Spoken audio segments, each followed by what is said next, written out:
Pour mon trading de CFD, je veux une plateforme différente. Des graphiques personnalisables, une exécution rapide, des spreads serrés, avec un acteur reconnu présent en France. Trader différemment avec CMC Markets. Bonsoir, voici l'analyse technique du CAC 40 pour le 12 mars. Alors aujourd'hui, comme vous pouvez le voir, on a touché un seuil très important puisqu'on a touché le seuil symbolique des 5000 points. Attention aux formes de désactivation dans tout genre. Il y avait beaucoup de stops sur ce niveau-là, donc voilà, ça a été fait, on a fait de la place, le quantitative easing fait son effet, et voilà où l'on arrive. Alors je vous ai tracé une nouvelle oblique qui me permettra d'avoir une nouvelle référence, et pour ceci, je vais passer en journalier. Voilà, on la retrouve ici en rouge. Voilà le nouveau point de repère que je me donne. C'était... On avait celui-ci en pointillé noir, je le garde encore parce qu'on voit qu'il fait un énorme barrage à ce niveau-là, et ça me permet d'avoir un barrage haussier à 5106 actuellement, avec donc cette barre oblique et horizontale, celle-ci est à 5077. Voilà, au niveau du pattern, alors actuellement c'est un pattern hebdomadaire, je le rappelle. Donc, est-ce qu'il va avoir lieu au vu du quantitative easing? Ça ne rentre pas dans les paramètres des harmonies pattern. Donc, je le laisse quand même encore une semaine.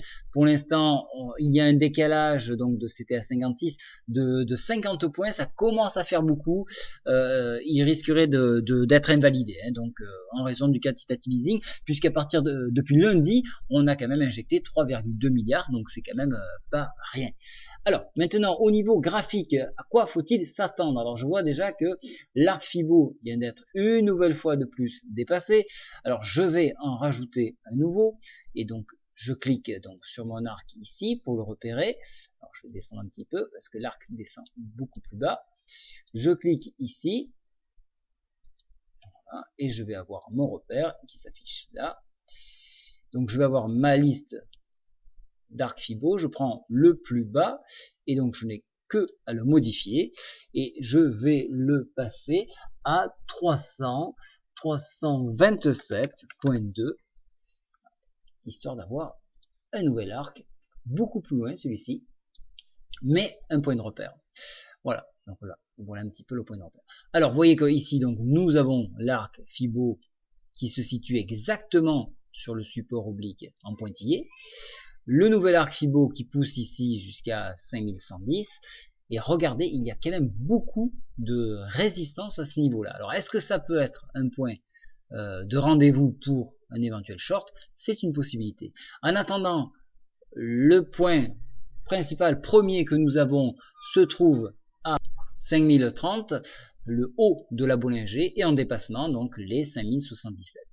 Très belle bougie, avalement haussier. Regardez, il y a un petit double bottom en formation. Vous voyez, donc si on prend la base ici et qu'on reporte au-dessus de la ligne de coup, on arrive effectivement au haut de la Bollinger. Donc ça peut être un point de repère, donc ce niveau-là, hein, 5030 environ 30-35, ça peut être donc un objectif pour les haussiers. Ici, nous sommes sur un Marubozu. Marubozu, comme son nom l'indique, c'est une figure qui est pleine. Alors, dans la théorie, il est dit qu'un Marubozu peut être retracé de 50% de sa hauteur. Alors ça, si on retraçait sur 50% de sa hauteur, on retomberait pile poil sur le point pattern ici à 4950. Donc ça peut être, là aussi, un objectif pour les baissiers. Globalement, vous voyez que on reste encore baissier d'un point de vue technique, mais d'un point de vue graphique, on est toujours sur une orientation baissière. Tant que nous n'enfonçons pas la MM20, il n'y a pas de scénario baissier possible, scénario baissier de grande ampleur possible. Donc actuellement, on est toujours sur de l'achat sur repli. Bien évidemment, et vous l'avez vu pour ceux qui m'ont suivi, j'ai fait un petit short sur 8-9 points, mais c'est tout ce qu'il y avait à faire. Il n'y avait rien à faire en short aujourd'hui, tant la tendance a été tenue. Voilà, donc globalement, on reste encore haussier, ça sera plus de l'achat sur repli, et bien évidemment, il faudra suivre les événements en Grèce qui peuvent là aussi interférer sur les cours. Bonne soirée à tous, au revoir.